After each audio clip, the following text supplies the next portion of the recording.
सोचिए, अगर एक दिन कोई साधु आपके दरवाजे पर आकर कहे, अपने बेटे को आरी से बलि दे दो, वरना तुम्हारा धर्म अधूरा रहेगा, क्या आप ऐसा कर पाएंगे? लेकिन एक राजा ने किया था, और वो भी बिना डरे, बिना रोए। यह है राजा मोरध्वज और उनके संतान धर्म की सच्ची कथा। एक ऐसी कहानी जिसे सुनकर भगवान कृष्ण भी दंग रह गए थे। बहुत पुराने समय की बात है। पंचाल नामक राज्य में राजा मोरध्वज राज करते थे।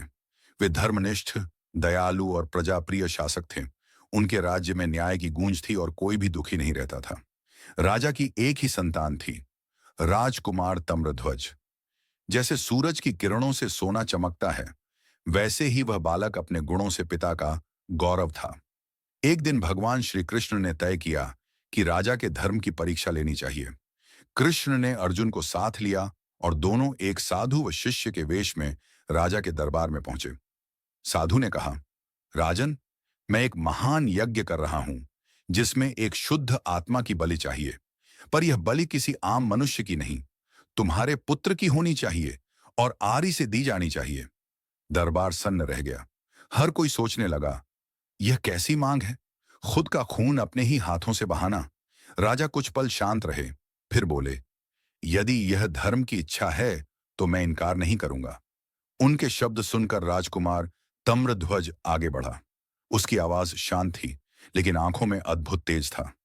पिताजी, अगर मेरे जीवन से धर्म की पूर्ति होती है तो यह बलिदान मेरा सौभाग्य होगा। यज्ञ की तैयारी हुई। साधु ने आरी राजा को सौंपी। पूरा महल सिसक रहा था। शंख बजा, मंत्रों की गूंज उठी और राजा का हाथ कांप उठा। वो क्षण जहां पिता का प्रेम और धर्म के प्रति कर्तव्य आमने सामने खड़े थे। राजा ने कांपते हाथों से आरी उठाई और पुत्र की ओर देखा।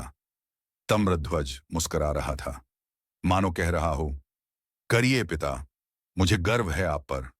धीरे धीरे आरी का तीखा छोर राजकुमार के शरीर पर चला। पूरे दरबार में खामोशी पसरी थी।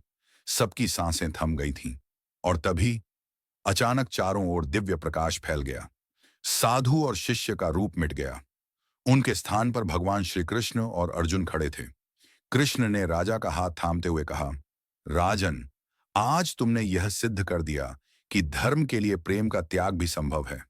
तुम्हारा यह संतान धर्म युगों युगों तक अमर रहेगा।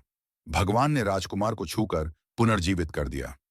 राजा और पुत्र दोनों के शरीर से रक्त मिट गया और पूरा राज्य आनंदमय हो उठा।